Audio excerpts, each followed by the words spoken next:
as I've said this to you guys before, roster building is a 12-month process. And you can't sit here and rest on your laurels. Oh, you went to the Super Bowl, so obviously you're going to go back again. Your decisions are made above your shoulders rather than in your heart. Exactly. And so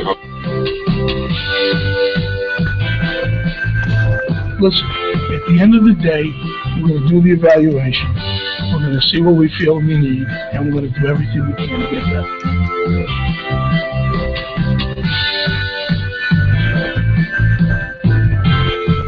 What is up, Panther fans? It's your boy, the Professor, a.k.a. Tony Dunn, and this is the C3 Podcast, brought to you by CarolinaCatChronicles.com. You can check us out every Tuesday night, bringing you that Panthers talk from the fan perspective, and I do it here with my favorite of peeps, my homeboys, and my oldest brother from another mother, Joe Riolano, a.k.a. that freaking Puerto Rican. What's up, my man? How are you tonight?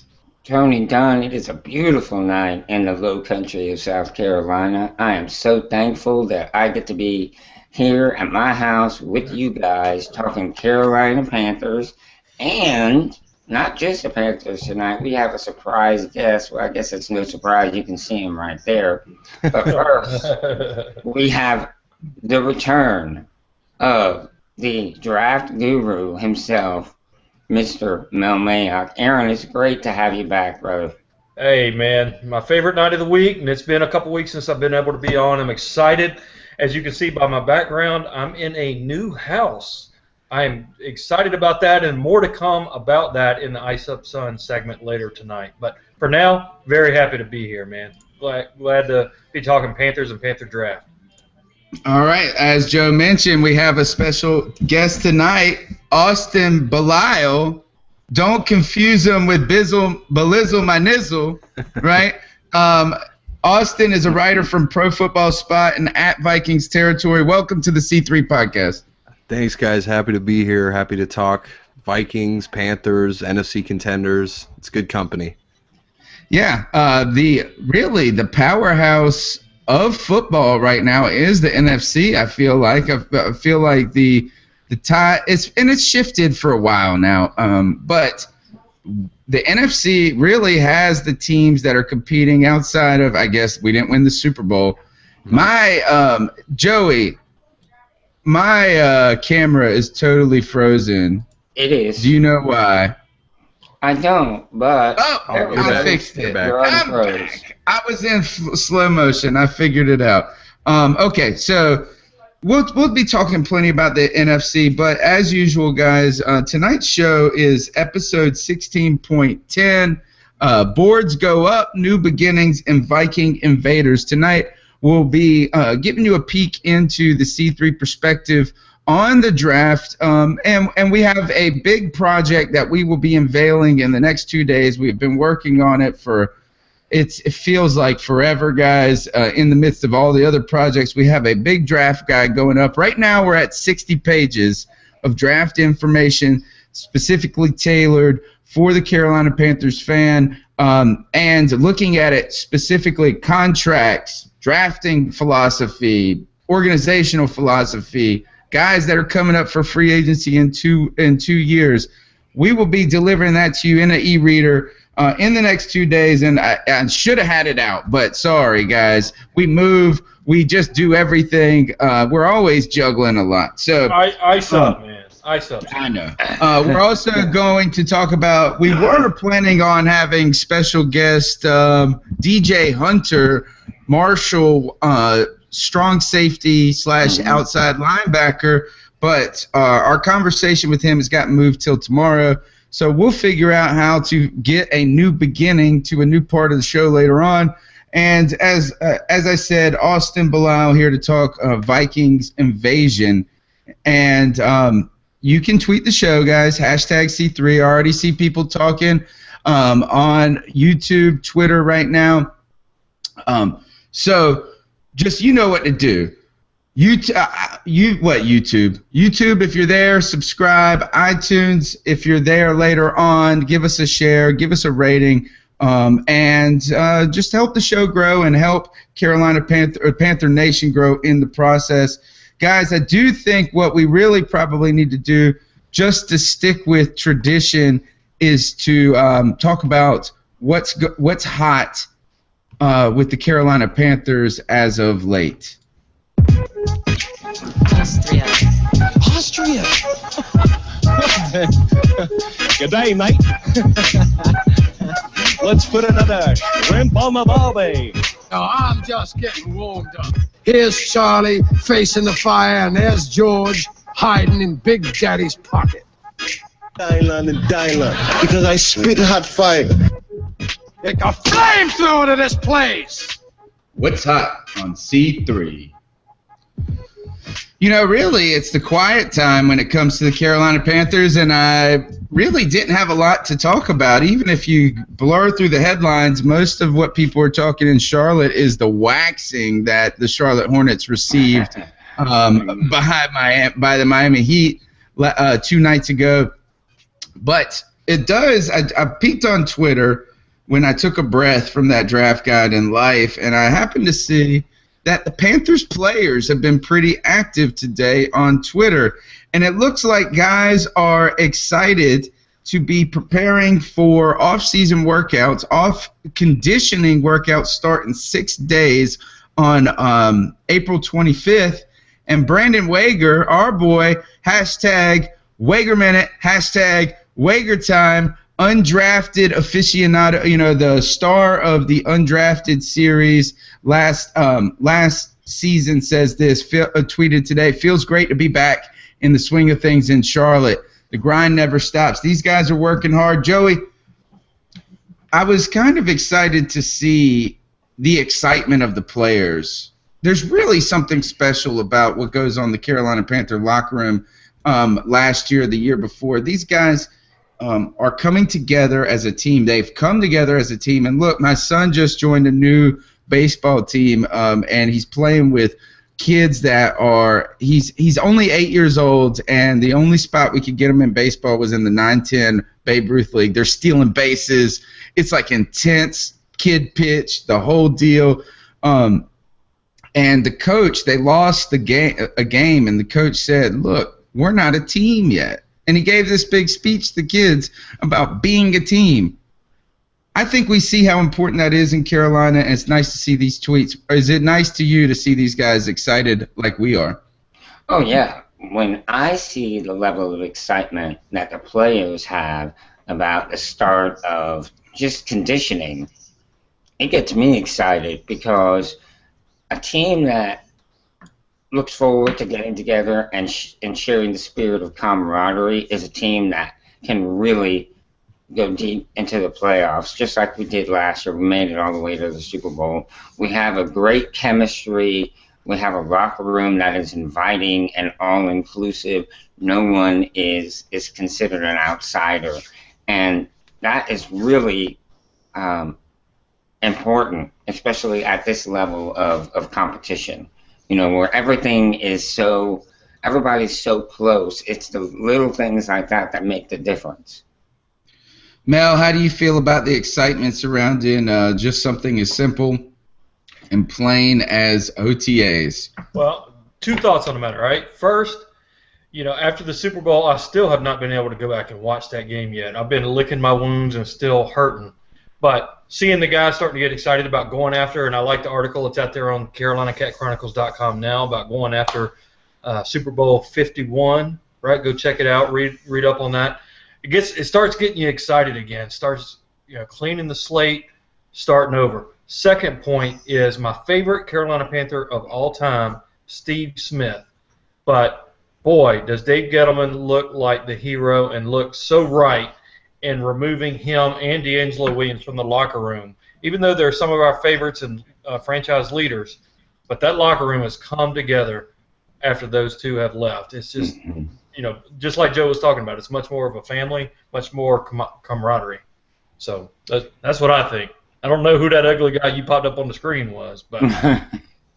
Oh, sorry. I didn't know you guys could see it. I was trying to mess with the cameras as we were talking. Austin, let me bring you in here and ask you about the Vikings. And One thing that we're going to talk plenty about your team and your organization and that, but is there a sense of excitement about something being built early on? Is it among the fans, or do you see signs of this among the team itself?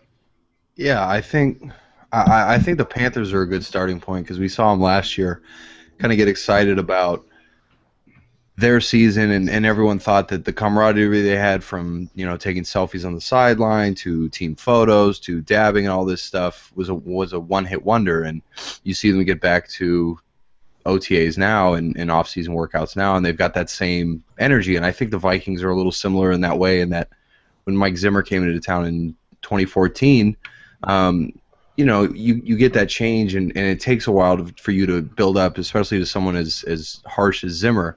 But we saw the team kind of come together in 2014, and 2015 even more so, get into the NFC wildcard round of the playoffs. And I think it's early, but I think seeing kind of the reaction and how the team interacts with one another, they're kind of getting to that point of the Panthers where they're more than just a group of players, they're a team.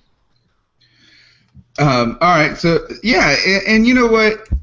Take away all the sexiness of free agency. Take away all the glitz and glamour that the NFL wants us to make football outside of what happens on the field. And really, the nuts and bolts of a team sport and a game still remain so important. And you can't fight it. And you shouldn't fight it. And it shows you kind of like how the old school football mentality. I'm not an analytics guy, and the fact is I'm not saying there's not a role to look at some statistics and some things like that, but I think it's actually more for us that are just trying to make sense out of things that we're not a part of, more than it is that the old school scouts and the old school style of football is big bodies, win in the trenches, run the ball. In the cold, fight and beat those dudes up is the way that you win, and you win with the team. And it is so exciting. I'm glad to see it, Joey, and obviously you can hear it in my voice of how excited I am by this. Another person that is excited is Graham Gano. Graham Gano tweeted that he's excited he can't wait to get back to football. And then immediately, anytime a kicker, Joey, starts talking about football, what happens? People start saying, "Oh, well, you're just a kicker. You're not really a football player. You're a kicker." Well, Graham Gano is having nothing of it, sir. And Graham Gano has been tweeting back and forth with fans. And if you can see, I'm about to put a video on the screen, and then I'll tell the listeners who are listening to the podcast afterwards, after we see it, what's happening in this. But this is what Graham Gano tweeted. I'll play it one more time for you guys. He tweeted back to a guy that was giving him a hard time about just being a kicker, and he said kickers do more than just kick. And he puts up this tweet of him laying the wood, stopping, I guess, a punt return. Kickoff return. Kickoff return. So hashtag. I don't even know why I've said hashtag 3 times tonight. I'm going to ice myself up for that. What this does is kickers have feelings too. That's right. Okay. Kickers are people too. One more thing, and we'll talk Josh Norman in the back end of the show because I want to get to our guest. We'll go ahead and knock it out. Look, I just found this. It turns out that this is why you got to love the internet, Wikipedia. Kurt Coleman looks to have had a gender transformation surgery this offseason. This dude, somebody has hacked or gotten into the Googleness of, and if I can zoom in close enough to this, this is what happens if you Google Kurt Coleman, who tied for second with the Panthers, or led the Panthers with 8 interceptions last year, and it says Kurt Coleman is an American football safety with the Carolina Panthers, and then it's got this dude. What would you describe him as, Joey? I would say a good word for him would be effeminate. Okay. Mel, how do you see the new Kurt Coleman? I see somebody that is very confused as to which bathroom they can use in North Carolina. Oh gosh. Oh gosh. All right. Austin, we like to have fun around here because the first thing is we take what we do seriously, but we don't take ourselves too seriously. And Kurt Coleman was a great, our general manager has been great at signing these retreads, these guys that really have a lot left in them, that are good football players that need to be on a good team. Kurt Coleman was that guy for us. He came from the Eagles to the Chiefs, now to the Panthers. And he is 7 picks last year. Yeah, man, ton. He was all over the place. When I tell you that Kurt Coleman was great to our team, a great asset, and then I show you a picture of this Kurt Coleman, the football player, how would you describe this picture of this young man that is called Kurt Coleman? Honestly, he looks, and this isn't a stretch, he looks like, I'm in California, the northern part of California, but he looks like someone from SoCal, beach dude, surfer guy, definitely not like a football player. Not at all. All right, I thought that was fun. Okay, next is Josh Norman sitting out OTAs, the big offseason target for the Panthers. Franchise tag, he has till July 15 to sign it, and in that process, he hasn't signed it yet because he's trying to work out a long-term deal. He's expected to sit out OTAs. Today he tweeted a video out of him training. He's looking svelte. He's looking agile. He's looking great. Basically, I just put up a quick blurb while I shouldn't have been. While I was prepping for the show, I'm sitting there trying to put up a little story on the website that just says, while Josh Norman is missing conditioning workouts, he's still conditioning. He is still conditioning. Joey, no worries about Josh Norman stuff, is there? No, honestly, I was listening to an NFL podcast today, and I think it was either NFL Insiders or something like that, but they were talking about Josh Norman and how they were talking with Darren Gant, actually, from ESPN. And right. He said that he believes that the contract will get done before the end of OTAs. Wow. That would be great. Yeah, he said he thought that the Panthers want a long-term deal. Josh wants a long-term deal. And, the Panthers organization does not like distractions. And right now, this is a distraction. So they think that the Panthers and him will come to a number that they agree upon before the end of OTAs. Well, that's all good news. Well, look, you guys on YouTube, we love you. The conversation there is just hilarious as well on Twitter. Remember, #C3 on Twitter. We'll get you in. Oh, Shaked Bartol, and I know I ruined your name, bro. And I've got to listen to the show. Send me the link. If you could email me the link so I can just check it. I know it's Friday nights. I want to listen. Email me that. Joey, he said Gant is not from ESPN. He's from NBC. He didn't say NBC. I said NBC. But Joey says sue me. Sorry. Okay. Only 60 pages, Jones says, about the draft guide. So don't worry. There's still more, and I'm still editing. I'll be up all night for you, Joan, while you're sleeping. Just Jones. Okay. Just Jones. What are the favorites? All right. Let's jump in. We brought a guest on tonight, and I feel like we're just ignoring the Vikings. No, you guys are good. Austin, I've been reading. I like to study history in the past, and recently I've been reading a series of novels about Danish invaders.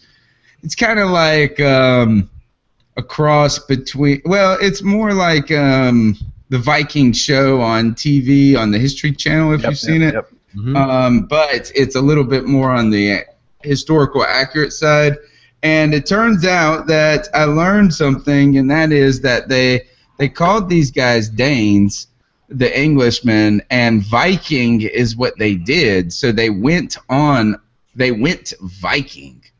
So it was like a verb, like to plunder. But I thought that was just interesting. I'll throw it out. But it's a good tidbit. Tell us this is, look, the Vikings kind of irrelevant temporarily for a while, and then you get a new coach, get a rookie quarterback that a lot of people overlooked. Yep. And then you focused on any team, much like the Panthers did. You focus on your defense. You build that up, and it keeps you in games. Could you just give us a little assessment of where the Vikings are at this point? Sure. Yeah. I mean, it starts with Zimmer in 2014. You had that stretch between, I want to say it was 2011, 2013, where you've got Christian Ponder, a quarterback, and we all know how that went. I won't go into detail on that. Oh, my Lord. Let's not ponder that. Anyway, we get to the point where you've got Zimmer, you've got Bridgewater, you've got Adrian Peterson back, you've got a defense that's kind of on the rise. We can get into it later, but I think the Vikings defense is a little bit different than the Panthers defense in that they don't rely so much on turnovers. Okay. Anyway, you've got a solid defense, kind of the formula the Panthers have followed, and you've just finished a season where you're NFC North champions. You've seemingly fixed the offensive line in free agency and got a new stadium. So it all seems like everything is starting to build up to this point where they can keep the momentum going and probably get even further into the playoffs than they did last year. And let me take a minute here. I'm sorry to interrupt. But, no, please. I am doing a series of posts that I'm going to put on the site about teams that the Panthers are playing this year. The teams in particular I'm focusing on are ones that I think have a chance to contend, or that people think can contend but really can't. The Vikings are who I have as the dark horse favorite out of the NFC to play the Panthers in the NFC Championship game. Yep. Which almost took place last year, or could have taken place. Could have. We don't talk about the field goal though. Right, -1 laces in field goal attempt. Oh, that's some bull crap. You know this, and you guys beat them. You straight up beat the Seahawks. We did. You beat the Seahawks, and then once again, Jesus reaches down and touches Russell Wilson and the Seattle Seahawks. There's something fishy on, and let me go ahead and tell you this. As a Roman Catholic, God, if you start dealing in games, it's cheating. That was cheating. Yeah, it was unfair. I don't like to think about it. Well, I actually had done something on Twitter where I was giving people an opportunity to win a Luke Kuechly rookie card if they told me which team I thought was the NFC dark horse. Everybody guessed every team except one guy. At 123 Lebo, Lee Brown, I believe his name is, actually guessed Vikings. But I asked him to DM me his address so I could mail him the card. He hasn't done it as of yet. So if by the end of tonight he doesn't, I will extend that contest to next week to see who the next team is. But back to the Vikings. I think this is their year because, like you said, #1 rated defense. #1 against the run, #4 against the pass. Going into a dome, the offense, that'll help the offense. Teddy Bridgewater has another year of, NFL experience under his belt. Yep. And you got Adrian Peterson, who's aging, but he is healthy. He is healthy, yeah, and I think that year of being suspended, as bad as it sounds, was probably beneficial to him. Agreed. Having that year to get his legs under him from after 2012, 2013, which was also a productive season. But I think one of the things that will help the Vikings, and it's probably their weakest point last year, was bringing in Shermer and Sperano. They're coming in as tight ends coach and offensive line coach, but I think you'll see that they're going to start incorporating more West Coast concepts, and not relying so much on Norv Turner's kind of old school. We're going to stretch the field. We're going to run 7-step drops, things like that. So, which hasn't worked. Strangely, is that we keep wanting him. And first of all, for a long time, our offensive coordinator is the guy that the fans like to hang at the first. I don't know why though. Or showing. Well, he runs a game plan that is that it requires the dudes to execute consistently, and if they don't, it can, there's not a lot of opportunities for mistakes, and that is just not capitalizing. It's about limiting possessions, and if your game plan is about limiting possessions, when you do get in the red zone, you got to score, and we did that this year, and we showed how it can work. But he's always the guy they go after, and they always are talking about bringing in Shula. I mean, not Shula. Tell me his name again. Shermer? The Vikings offensive coordinator. Turner? Norv Turner. Thank you, Turner. Because of this, what is still viewed as an explosive offense, but really it dates back to the 80s. Right. Yeah, it started with the Cowboys. It started before that. It's the Air Coryell, so it's I think it started with the Chiefs in the 70s and the San Diego Chargers. Yeah, so it's been around forever, and it's built off of a quarterback who likes to stretch the field, a lot of underneath stuff, a lot of power runs, but you've got to have the offensive line to do it, and I think the Panthers more so are suited to that than the Vikings as of now. And I think you've got a quarterback who can do that. I don't think Teddy Bridgewater, as much as I love the guy, is a quarterback who you're going to ask to stretch the field consistently like Cam Newton can. Right. And that was his knock coming out of school was arm strength. He can't make all the throws. He's a smart quarterback. He does well in the pocket, and I think he's got great touch. Yeah. But he doesn't have a cannon. But that's the thing. It's you're looking at your quarterback and you're saying, how can I maximize his strengths and limit his weaknesses? But he's been in an offense that maximizes his weaknesses for 2 years, and that just isn't the right approach when you're trying to get a guy to develop. I think bringing in Shermer is probably step number one in the right direction. Free agency, getting Boone, re-signing Mike Harris, getting Phil Lodeholt back, getting Andre Smith. I think you look at that line from 2014 to 2015, and that is you go from kind of a D- to a B+ offensive line like that. And there's a Panther Viking connection here because the Khalil brothers, there's one on each team. Left tackle, center, yep. Yeah, left tackle, center. And the Vikings have improved their offensive line for sure. And if they are going to more of a West Coast style where they're shorter passes, the quarterback doesn't have to have a cannon. He just has to make well-timed deliveries, which Bridgewater is capable of. Yep. And they're doing it in a dome where there's always good weather for 8 games at least. Yeah, you're not playing in -5 degree temperature. Exactly. Yeah. I think that's going to make a big difference for them. My question, or I should say the question I have about them on the offensive side of the ball is their receivers. I know they have, is it Stephon Diggs? Stephon Diggs, yeah, he's your number one as of now. Right, and they had a Patterson who really was explosive, but never on special teams was never really. They couldn't figure out how to make him a receiver, and you gotta wonder if that goes to Shula a little bit. I meant Shula. Turner. I think I'm a lot of people, and you'll find on Vikings Twitter, a lot of people are pro Patterson, think he can step in and fix the offense. Yeah, but everybody wants him.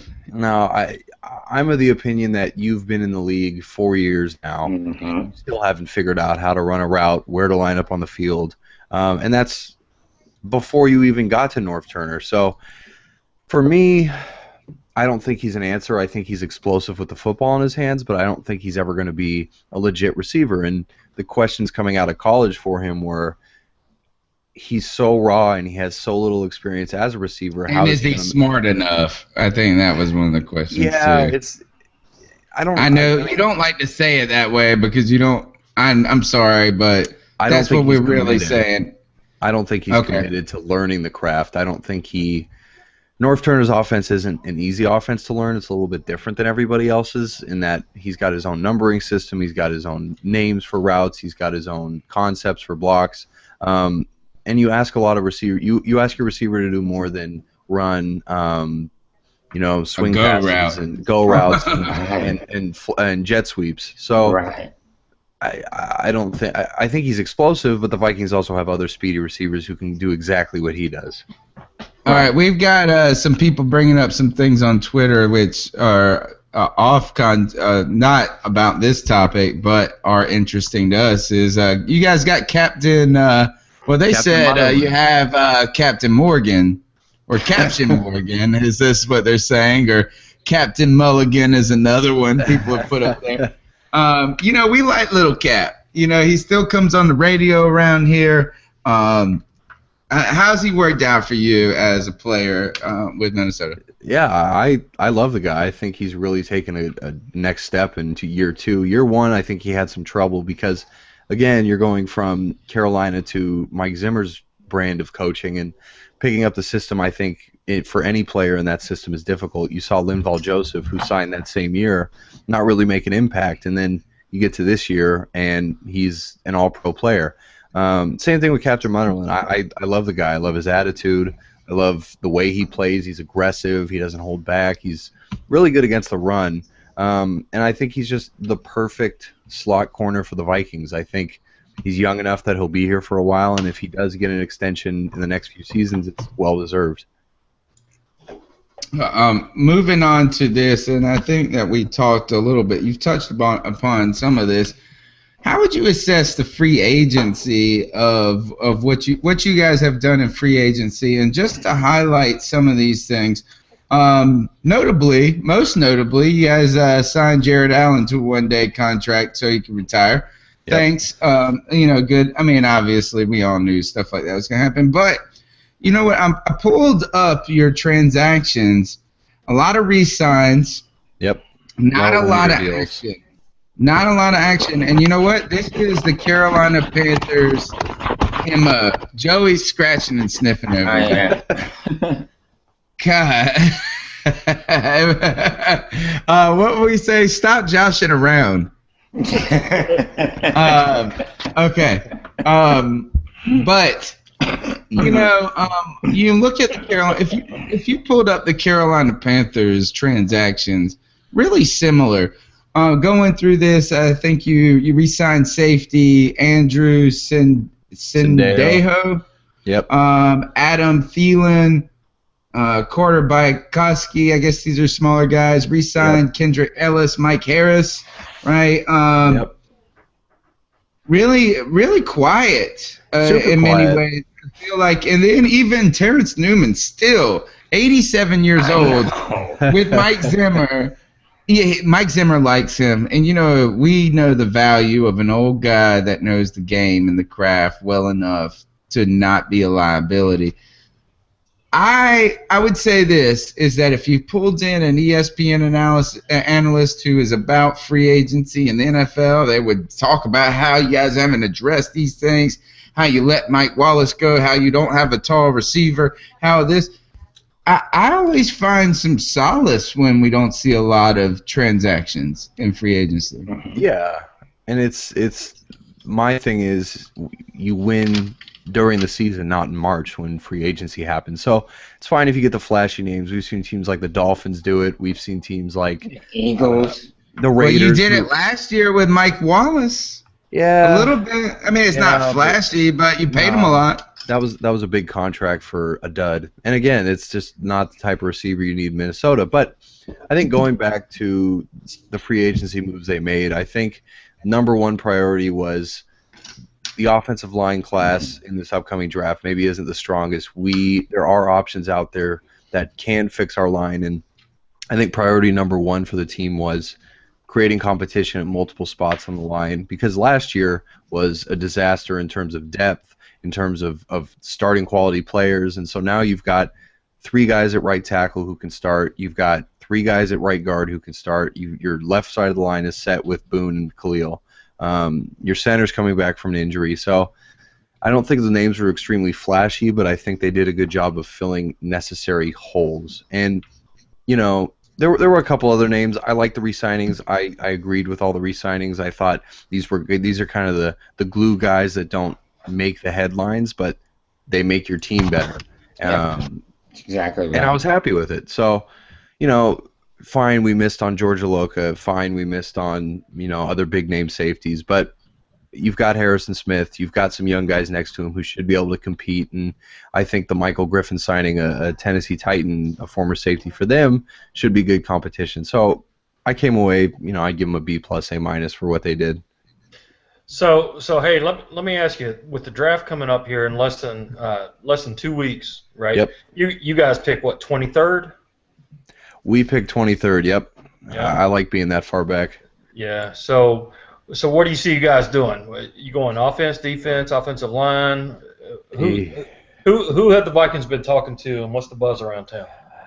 You know, number one, like, you could get into the whole philosophy about drafting for need or drafting BPA, depending on what you want to do. But they seem to be in love with Josh Dotson. They seem to want a receiver. I have them going after Treadwell just because I don't think Dotson's going to be there when they draft. Yeah.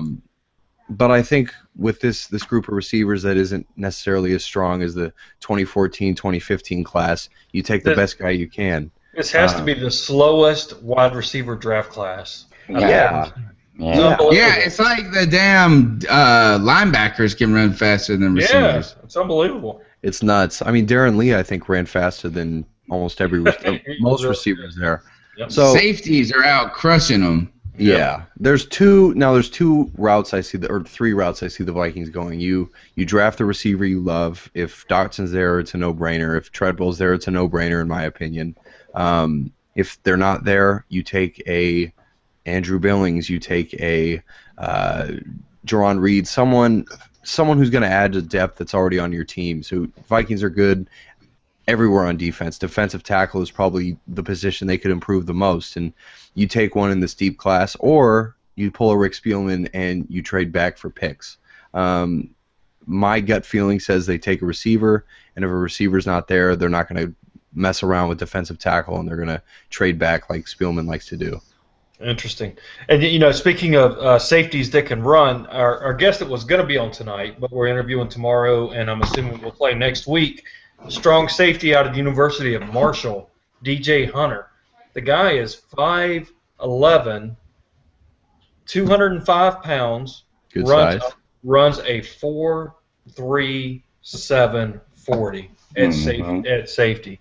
Just blowing the doors off of these wide receivers that are out there. Yeah, the problem is there's a lot of these guys, and this is where we can get enamored too much with the speed in these measurables. DJ Hunter says you can't get too enamored with it. I know he's going to say that. And look, we're going to give props to all the guys that can run super fast. And they get plenty of accolades for running fast. But here's the thing, is that the speed has to translate into the game. Yeah. And it's not a fact of can they run on the field. Obviously, they'll be able. It translates in that they run very fast. But, you know, you're asked to do. And I think Austin mentioned this earlier when we were talking about the wide receiver that all Vikings fans like, Patterson, and that is that can you adjust to the responsibilities that come with the position at the next level, and you know. Maybe you can get away in college playing safety and not having to do as much, playing as much coverage. Maybe, you know, the question is that are you going to be a linebacker or are you going to be a safety? You can run really fast, but can you cover? And I'm not saying this with DJ Hunter. What I'm saying is just in general that, you know, but we do know this, is that the wide receiver class is nothing exciting. But neither is the quarterback class. By the way, I'm going to go ahead and put it out there that I don't think the quarterbacks are all that exciting. And you got teams giving away the farm to move up and get these guys. Yeah. I feel like total LA LA stuff, but Yeah. that's just me. But go ahead, man. But let me say about the wide receivers, I think Treadwell would be a very good pick for you guys. Even though he's not a blazer, he's not going to run a 4.40. More You like don't need that. No, right. agreed. You watch him. He knows how to use his body, how to set people up, how to get open, how to get behind somebody. So that's somebody that plays a lot better than their 40 time. And I think that goes to what Tony's saying is basically, are you a football player? And I think Treadwell's a good football player. Yeah, I think Treadwell's got, as people like to say, a good football IQ. He understands the receiver position, and I don't think speed is everything for every receiver, right? Like, I look at, going back to your safeties, I look at Miles Killebrew as someone who got all the measurables in the world, but when you really look at the film, he's missing tackles, he's bad technique, he's not always in the right spot. So, I don't always put a ton of value in a 40, and with someone like Treadwell who has shown an ability to catch the football in contested situations, to outrun defenses, to run block, which is extremely important for the Vikings and their wide receivers. He makes sense for a team like that. So if he lands with the Vikings, I'm happy. What are the measurables, Mel? Do you remember? And I should, because I've been editing the guy. What are Treadwell's measurables? Like, what's his size? About how tall is he? About how heavy is he? Man, good question. Ain't he like 5'11"? No, he's like 6'2", 6'3". Oh, is he? Is he on the bigger side? Let me pull it up. Big guy. I thought he was 5'11", 210. Let's see. No, I just want to put this. 221. Right. Okay, how about this? Let me just pull up. You said 6'2", 221? Yeah. How about this? He's listed online as 6'3", 216. That's a big dude. Okay, all right. Big dude. Let me just put this. So let's just go with 6'2", 221, because the guy that I thought of immediately was Allen Robinson. And Allen Robinson was a guy that I was in love with coming into the draft. I thought the Carolina Panthers were going to go 2 receivers back-to-back that year. I was screaming for them to try to get Kelvin Benjamin and Allen Robinson that season. Listen to this. Allen Robinson, who has become a budding star. People love this guy. He is a media sensation. 6'2", yes. Yeah, 6'2", 220 pounds at the draft, and my man ran a 4.6 40. Yep. So, I mean, those numbers are great, like you said, in April and May. And you want people that are fast. You don't want them to be slow, like with snowshoes on, but we have to know this, is that there's more to play in the receiver. Mike Todd on YouTube pointed out that Jerry Rice ran a 4.59. Yep. Well, that's different for everybody, too. It's a good Yeah, point. and what's your game going to be? Are you going to be the speed receiver? Are you going to have a big body? I mean, there's so many nuances. I wouldn't get too crazy about it. I think Treadwell's the best receiver in this class. Which, by the way, the Panthers have worked out Treadwell. So if he's there, if he does fall to 30, he's in the conversation. Oh, yeah. Big time. Okay. What else do we need? We need to know more about the Vikings. So we've talked free agency. What are your draft needs other than receiver? Receiver, safety. I would say you always want to add offensive linemen while you can. Mm-hmm. Linebacker is always another one that you want to add. And I think cornerback depth is important too. I think the Vikings are pretty deep at cornerback, but you get late round guys who play at smaller schools who can compete. That's never a bad thing about it. What are your linebackers? Is it Greenwood? Greenway. Yep. He's been around a few years, right? Mm-hmm. Yeah, about 10 years. Yeah. I was gonna say they've got to be looking for someone to come in kind of behind him and fill his shoes. Yeah, and there's guys they got the guy from Cincinnati, Emmanuel Lemire. I can't talk. Emmanuel Lemire. He's a Zimmer guy, athletic guy. He's about Anthony Barr's size, and we all know Anthony Barr is 6'4", 250, big He's a dude. freak. athletic He's a dude. beast. Freak. Yeah, He's a he's a freak. beast. Yeah, so they signed Lemire to a 4-year contract. So I did a piece on him at Vikings territory, and I predicted that he would probably take over there, at least for the foreseeable future, just because he's got experience under Zimmer. He's played strong side linebacker, and they'd be moving him to weak side, but the transition for someone who's played under Zimmer isn't as difficult as someone coming in who hasn't. But I still think they've got another guy in Edmund Robinson. This is a late-round draft guy they got last year, a 7th-round pick out of Newberry. No kidding. That's here in Yeah. South Carolina. I Yep. Is that near Mayberry? Oh. Man, look at how old you are. Nobody got that joke. You have to be from North Carolina and be 77 years old to understand that. But here's the question I want to ask you. All right, Yeah. September 25th, 2016. Are you going to be at the game? Are you going to go see? Is this U.S. Bank Stadium, the opening? No, Bank of Well, America Stadium. This is the Carolina Panthers? against Yeah. the Vikings. Now that game is the game in Minnesota or is it in Carolina? No, it's it's in in Charlotte. It's in- In Carolina. It's in Charlotte. Oh, okay. I will. And he lives in California. Yeah, That's true. That's true. but But I want a prediction. Here it is. This is April, but I want a prediction for September 25th. Since you you're want on my too early prediction for the Vikings Panthers? Right. Oh gosh. I don't think it's going to be like the last game where Vikings had 2 block punts for touchdowns. Yeah, thanks for bringing that up.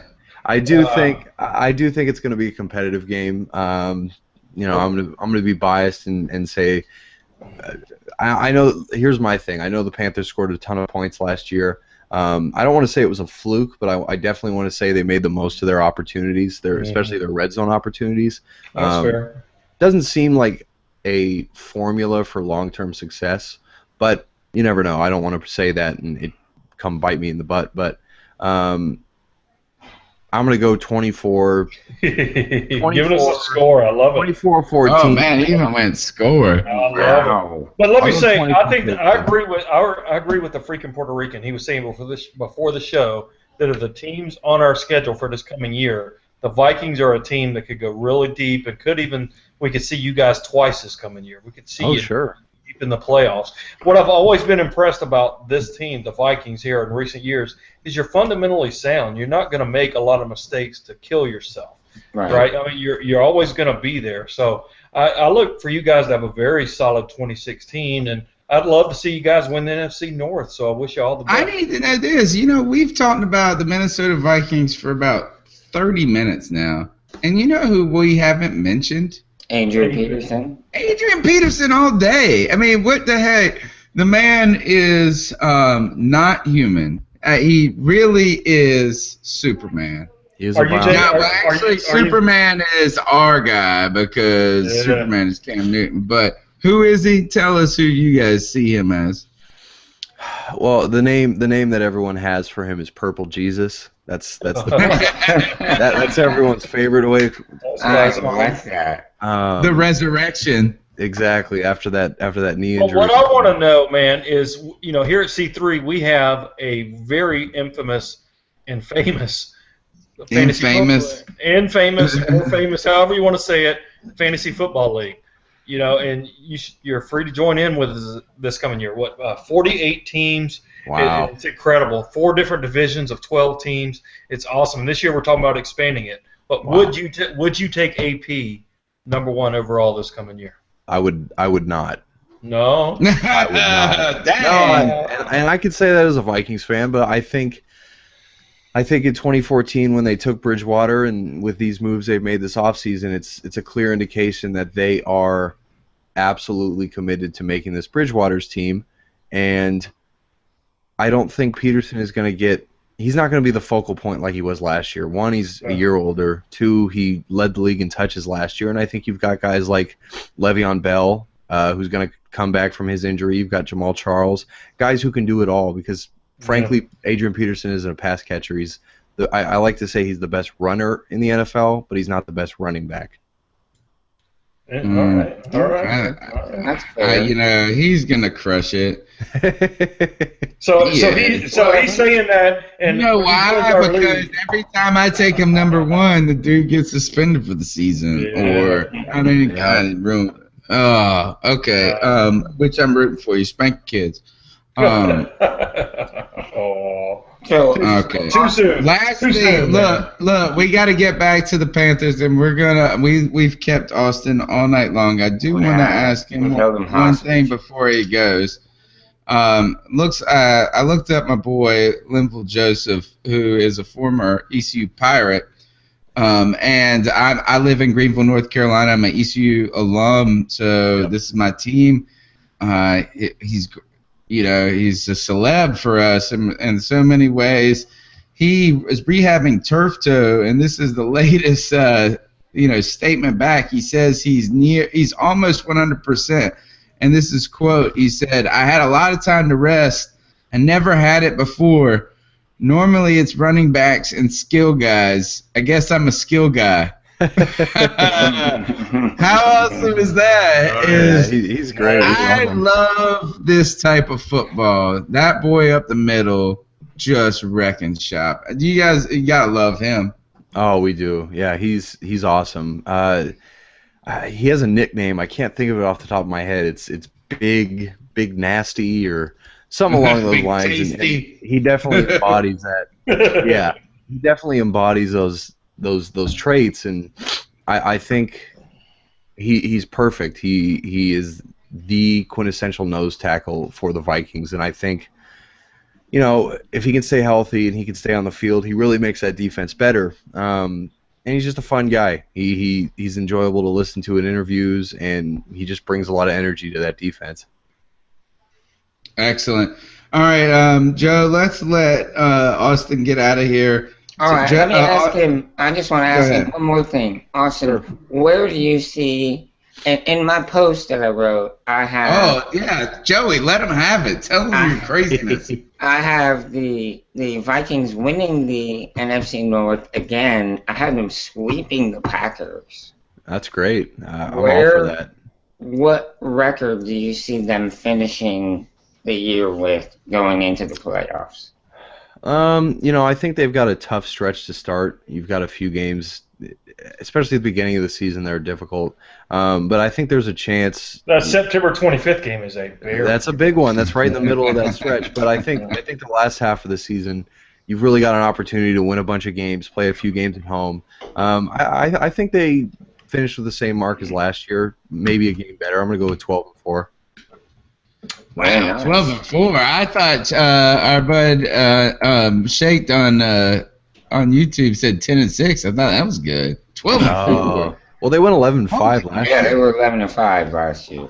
So yeah, but good. You know how hard that really is. I mean, that's really hard to do. You never know. We'll see. Okay. I mean, if the Chiefs could win 9 in a row a couple years ago, anything's possible, right? Well, you guys last year won 5 in a row, and you won 8 out of your last 10. Well, I beat the Packers. All right. Well, I'm going to say if the over-under is 12, I'm taking under. That's fair. But I like 10-6. I like 11. I think you're a good team. I think that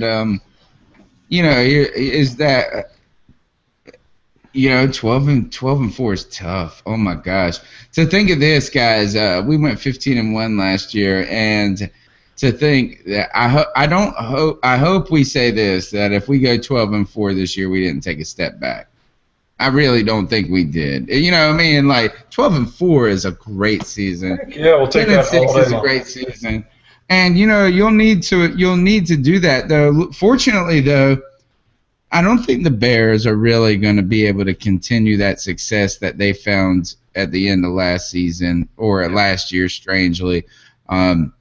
Detroit seems to have, it's going to be tough for them to keep things going. If they get over like 8 wins, man, kudos to that coaching staff.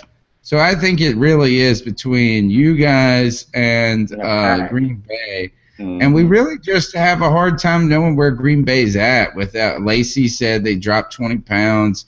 And And then the little white kid from Kansas State is coming back. The receiver?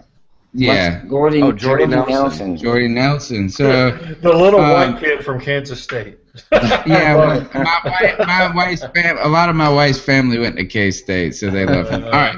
No, here. All right, Austin. Thank you so much for spending the extra time with us tonight. Yeah. Can you tell us? Can you tell the listeners? And we've had a big audience tonight, and they are go crazy everywhere on YouTube. Man, funny. These dudes are funny with that Captain Munderland stuff. Can you tell them how they can follow your work? Yeah, sure. I'm pretty active on Twitter. It's at Austin C. Belisle, Belisle. But most of my stuff's at Vikings territory. I contribute a piece every now and then, a Pro Football Spot.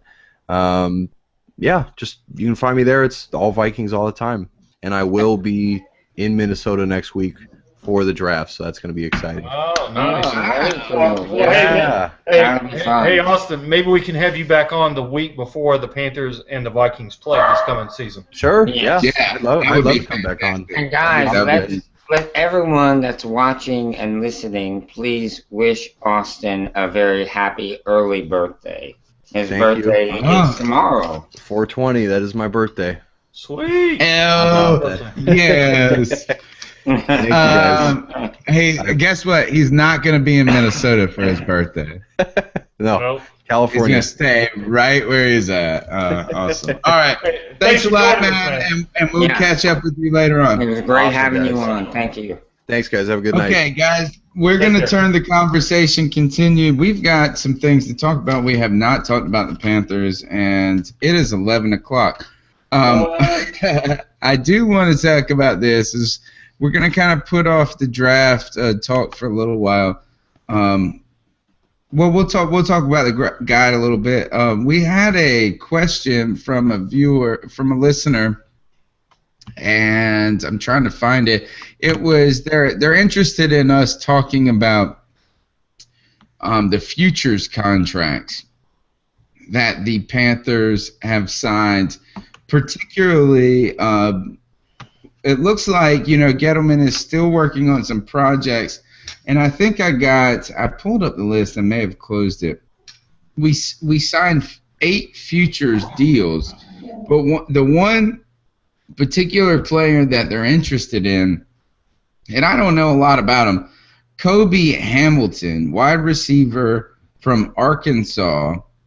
He is 6'2", 200 pounds. He's 25 years old. He's kind of bounced around only in 2015 and 2014 from practice squad, Cincinnati, Miami, claimed off waivers, this and that.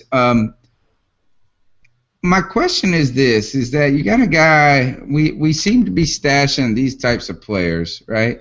These 6'2" guys.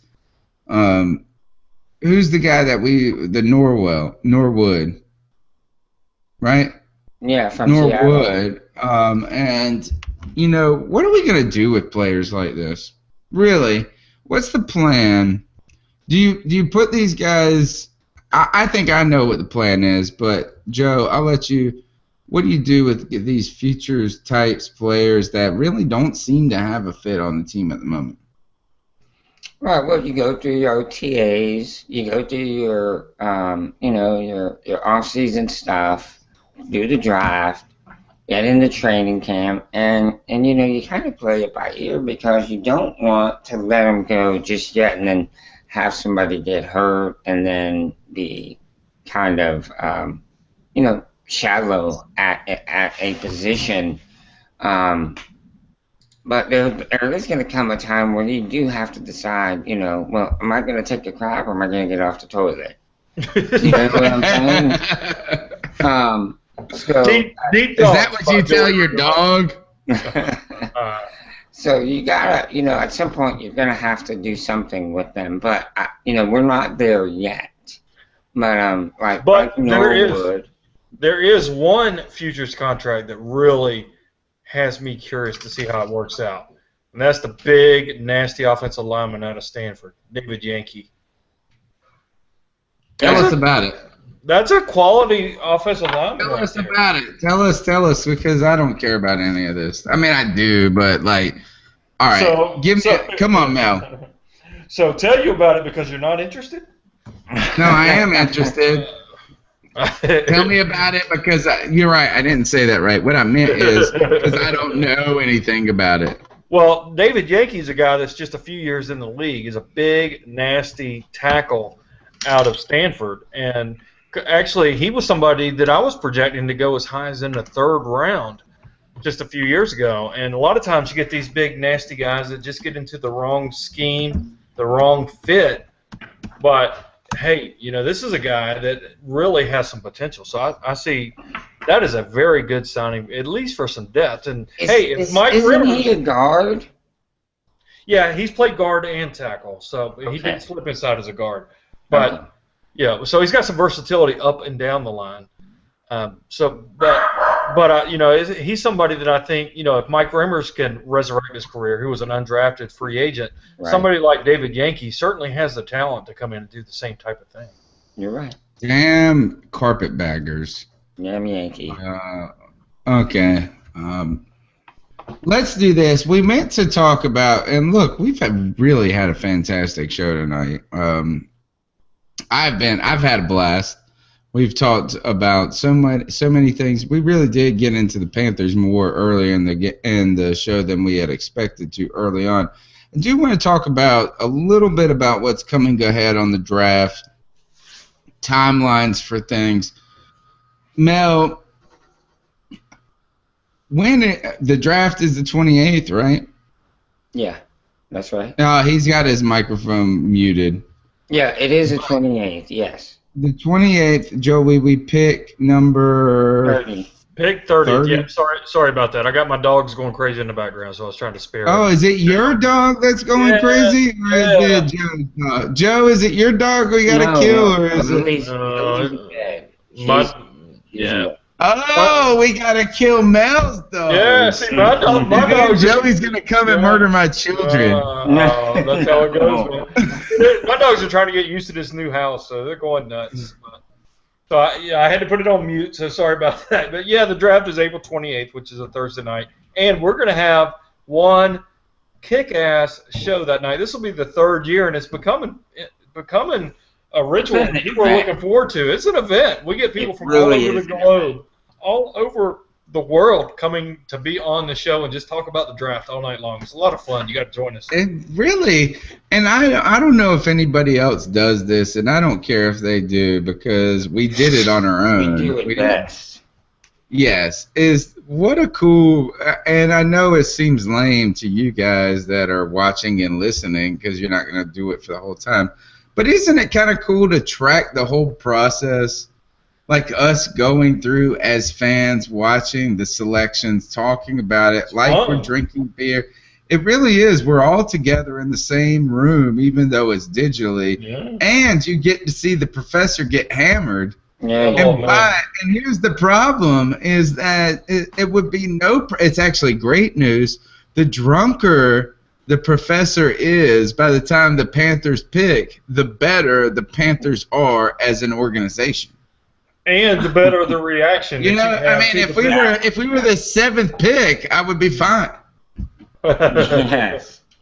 But this year we're picking 30th, so you're going to be like 10 sheets to the wind. It's going to be a blast. Oh, man. Last year was must-see insane. TV, man. It is.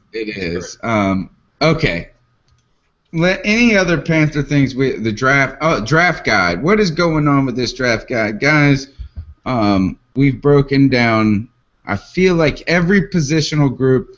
We are doing a show next Tuesday. Yes, so we'll do Tuesday and we'll do the live draft show. So what we do, Shake, is we do a live show where we get on. We start like 15 minutes before the draft starts. We bring in commentators from other teams. So we'll bring in, hopefully we can get guys like Louis T into the show. So they'll pick, the Redskins will pick. We'll bring them on the show. We'll talk about the pick. We'll talk about what that does to the draft, and we'll continue to comment on all of this as we do from the Carolina fan perspective. And then we're waiting for the Panthers. We only do it for the first round, obviously. And it's just like this. It would be like, what if you put a camera in the room with a bunch of Panther fans watching the draft? Mm-hmm. Talking about it. What it is. Yeah, but let me talk about the draft guide for just a minute. Okay, please. Because please. You know, I think I had the initial thought about this, and then you guys made it better, and you're going to make it awesome when it comes out. But I think the initial thought was, you know, you go out and you look at draft information, and it's all generic, and it's all, hey, this player is good in the NFL because his measurables are this, and this is how many tackles he had, etc. But what this draft guide is about is 5 Panther fans, 4 Panther fans saying, hey, this is the Panther scheme, this is the Panther need, this is what the Panthers have done historically, this is who the Panthers have met with, this is how this guy may or may not fit with our scheme, and what to expect. So if you want something specifically directed towards the Panthers draft situation, from our scheme fit, our need fit, our contracts fit, like you said, whose contract's coming up in 2 years, this draft guide is going to be the way to get that Panther fan-focused information. So I'm excited. I think it's awesome. There's some great pieces in this draft guide about the philosophy of the Carolina Panthers going into the draft. And a little sneak peek into what goes on is that, you know, it's so easy to say this is what the Panthers need. It's so easy to say that Dave Gettleman is going to pick best player available, but there are more nuances to it when you really look at it. Yeah. And it's not saying that we're not saying we are going to say, hey, they're going to pick this guy because of scheme. We don't try to predict those things. What we try to do is track this, is look at it from Dave Gettleman's perspective in many ways.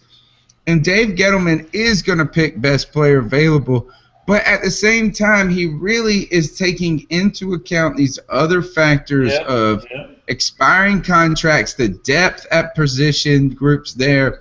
So I feel like this is that saying it's just BPA, saying it's just need, waters it down, and that's what they have to do on ESPN. That's what they have to do on CBS because they only get 45 seconds.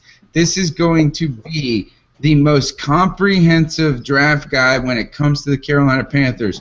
Have we been to every pro day? No.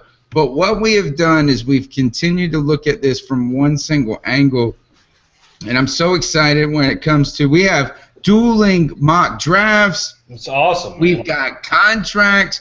It's 60 pages, and the professor has been working on some pretty cool graphics in the process. I do want to say this, Sheikh.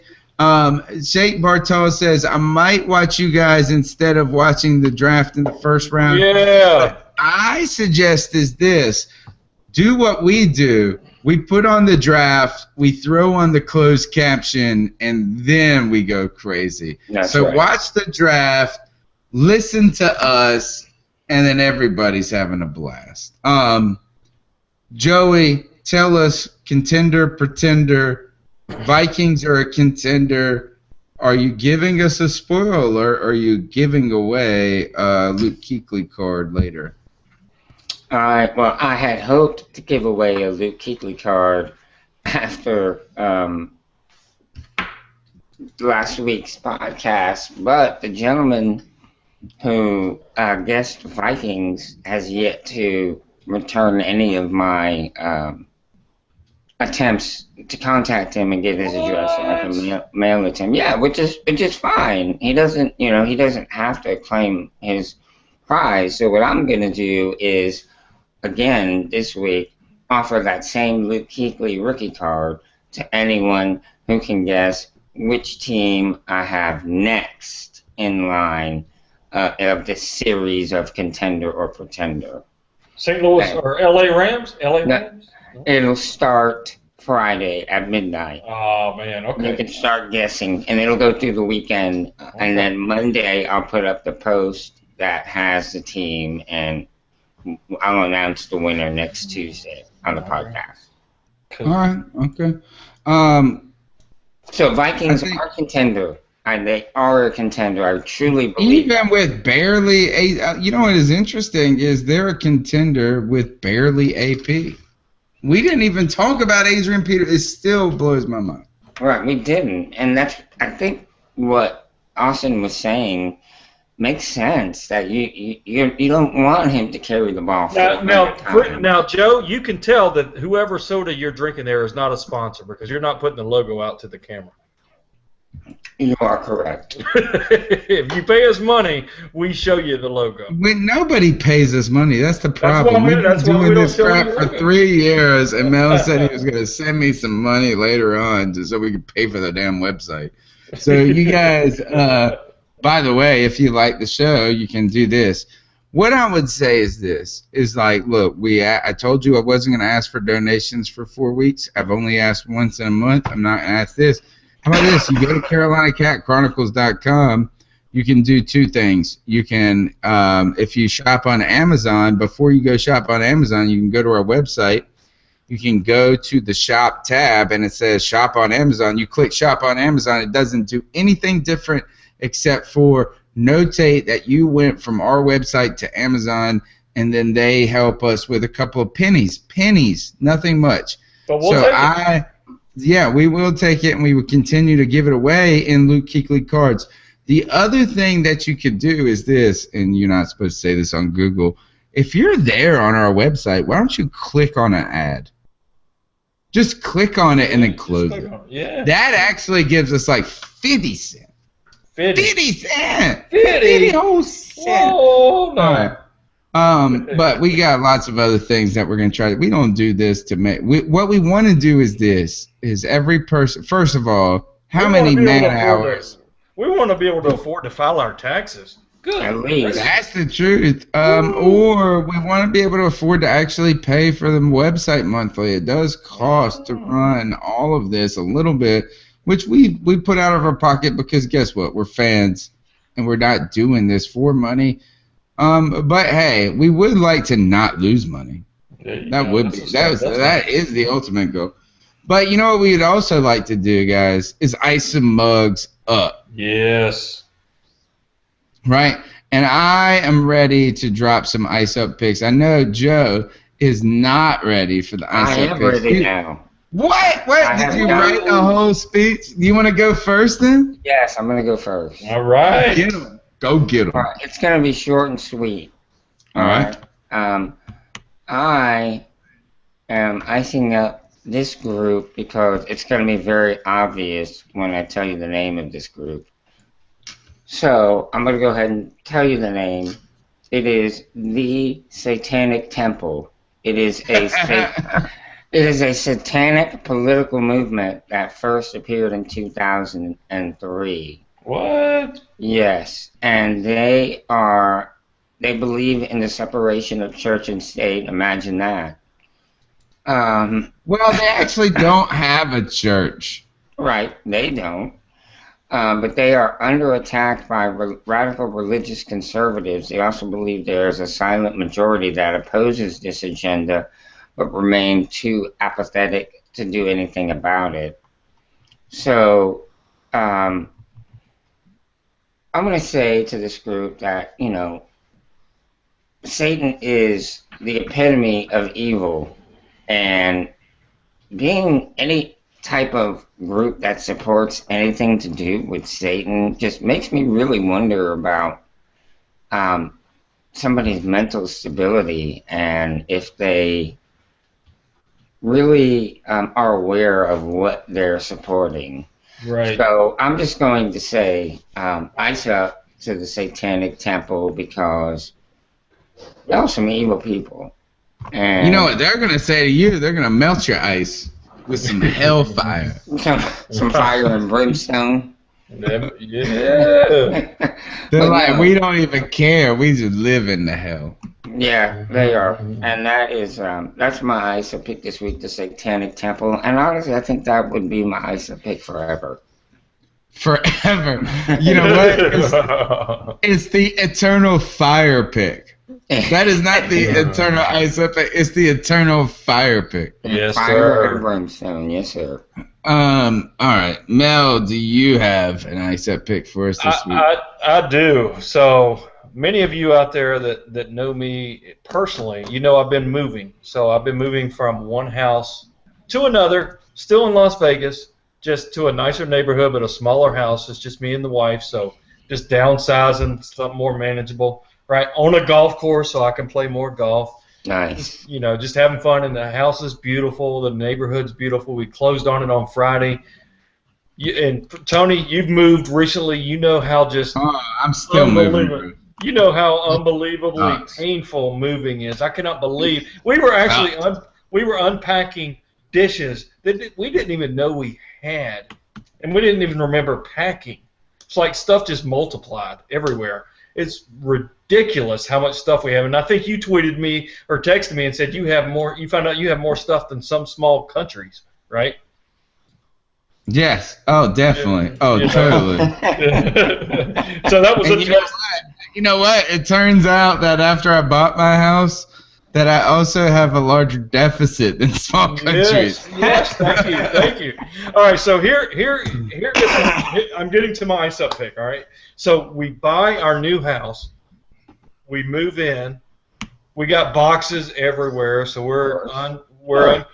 got 30 boxes in the kitchen, and it's just ridiculous. So we're dealing with that, and we're closing on our old house after I'm walking this path, bro. No, well, I don't think you can experience. You can relate to that. Sorry. So, okay. So, all right. So we are set to close on that house today. All right. So that house is supposed to close today, and yesterday my lovely wife went to that house to meet. We had maid service come in and just make sure it's clean for the new people coming in. Mm-hmm. All right? So it's clean, and the last thing we have to do is take our keys and our garage door openers and our the gate opener, all of that, leave it on the kitchen counter, go out, close the garage door, leave, and we're done, right? So the wife is doing that, and she's walking out, and she notices this huge bottle of olive oil that I had left. It's like $32. Yeah, so I had left that. I was there the day before, taking all the big stuff out of the house. I left this big bottle of olive oil that had sat on our kitchen counter forever. So she goes to grab it. She's going out. She's going out the front door, and drops the bottle of olive oil. And it just shatters, and olive oil goes all over our paver patio. And it stains, and you can't get it up. You can't get rid of that. You gotta get the degreaser out. We got the maids who were there came out, and they're so nice, and they're putting the degreaser down, and they're trying to get it, and they're getting all the glass, because it was glass that shattered. They were getting the glass shards out of everywhere, and they were putting degreaser down, and it didn't come up. And we're supposed to close today. So, oh God, I don't want to laugh at this. What do you do? What did you do? So I called my landscaper guy who's taken care of some stuff for me over the years. I said, dude, I'm supposed to close today. I'm going to lose money if these guys come by and check this house and they see this big blob of olive oil and they don't close, and I'm screwed. They're supposed to be putting money in my account tomorrow, and oh my God. So he says, dude, I'll go try to power wash it. I said, dude, I will pay you $200 if you can go over there and spend 10 minutes and power wash it and clean it. So he goes over, he texts me, he says, no bueno. It ain't coming up, dude. So what we had to do is I shouldn't be laughing. I hope there's a good ending to this story, because you seem in too good of a mood for it to be terrible. So he hooks me up. He had just built a paver sidewalk in his yard, and he had some leftover pavers. So he hooked me up. He got one of his employees to go over. My buyers were signing the contracts at 4 o'clock this afternoon. He had this guy over pulling out all the olive oil damaged pavers and replacing them with the clean pavers right at the same time we were signing. Now, it's going to cost me $300. $400, as my lovely wife has to say. But Hey, we're still So closing on the house. who's getting iced up? Who is getting iced up? My lovely wife, Catherine, is getting iced up $350. Fingers were ice frigid cold. How you gonna drop the olive oil? You know what this is? $400 plus the $22 worth of olive oil that you should have used. If you were Italian like the professor, you would have been. So we thought about. I thought about you. I know how stingy you are, Professor. What we thought about doing is going to the store and buying $50 of olive oil and pouring it over the rest of the paver so that it would all. Oh, that's a great idea. Yes, we thought about it. That's a fantastic idea. But the only thing you need to know is that the one thing he said after it happened wasn't, "Damn it, Catherine." What he said was, "I'm so glad it wasn't me." Yeah. You know how it is, guys. You know how it is. I know exactly how it is. Ha! I don't care if this cost us $10,000. It wasn't me. That's right. Exactly right. So, Catherine, ice up, son. That was a good. I like that extra bottle of olive oil perspective. Yeah. That's what you should have done. Okay. I'm ready to jump in the ice up picks this week, and my ice up pick goes to the NBA. All right. And I know, we all know that the NBA playoffs have too many teams in it. We all know that it's a top-heavy league and that certain teams beat other teams. And you could sit Steph Curry and the Rockets have no chance. Right. It's so sad. But this is not what I'm going to ice up. What I'm going to ice up about the NBA is their damn travels. You guys are the best basketball players in the world, supposedly, and you don't know how to damn dribble. You don't know how to dribble. Just the basics. How did we let this happen to where dribbling is not important in basketball anymore?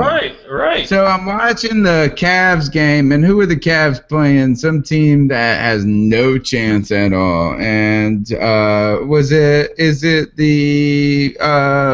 it from Portland? Is it Portland? No, they're in the East. So it's got to be a team on the East Coast, which is going to be. Is it Detroit? Yes, it is Detroit. Yeah, I think it is Detroit.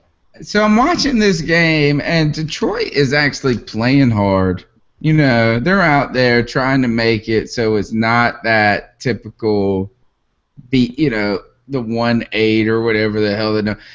We still don't. And let me go ahead and tell you this. On top of them playing this is kind of this temporarily this terrible product, which is about to get good. The product turns good once you get past this little bit. Right.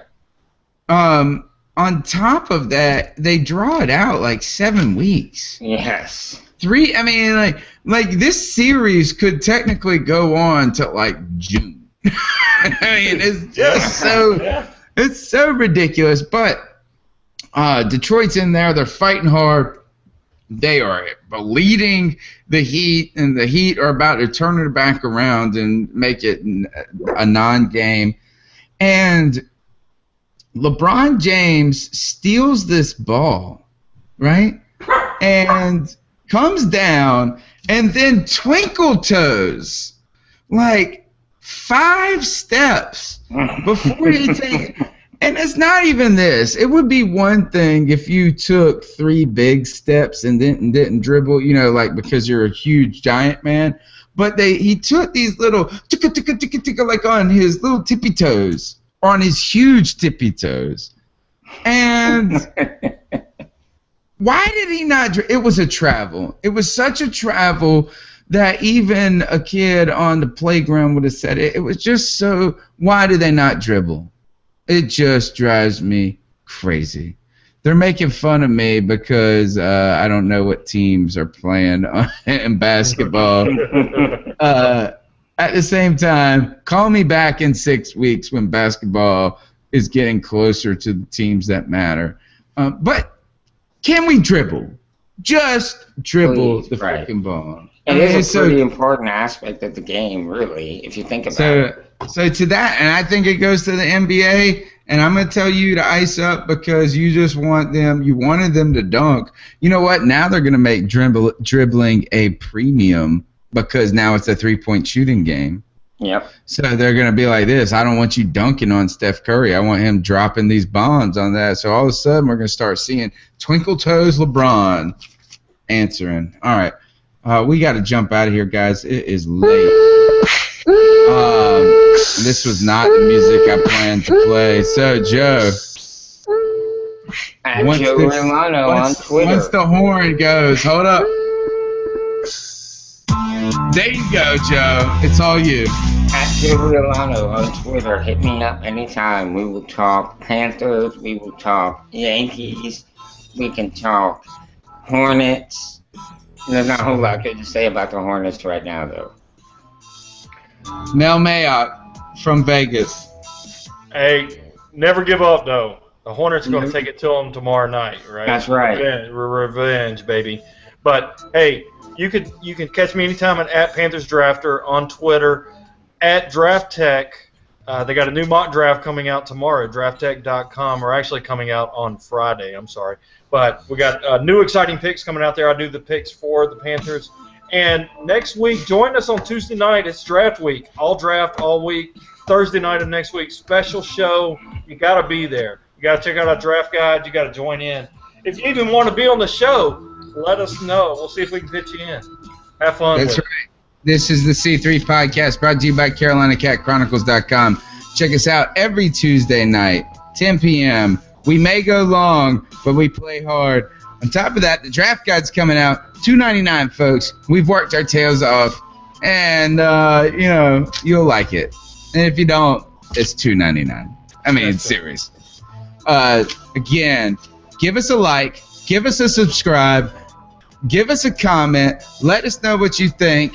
I'm so excited to see the conversation that we had tonight on Twitter, on YouTube. The fans are representing at the quietest time of the season because we know the Panthers are loud. Hey, final thought, all right? Don't let me miss anybody. But I want to give a special shout-out to our boy Chocolate Wonderland, our boy the Pope JP, and our boy Grant, and our boy Trip, who have all been busting their humps on this draft guide to help make it possible. They've done an awesome job, guys. They have. They really have. Agreed. And we will, we'll talk about it next Tuesday when it's out for sale. $2.99. It's pennies to you. It's a lot to us. Woo-hoo. Thank you. We'll see you Tuesday.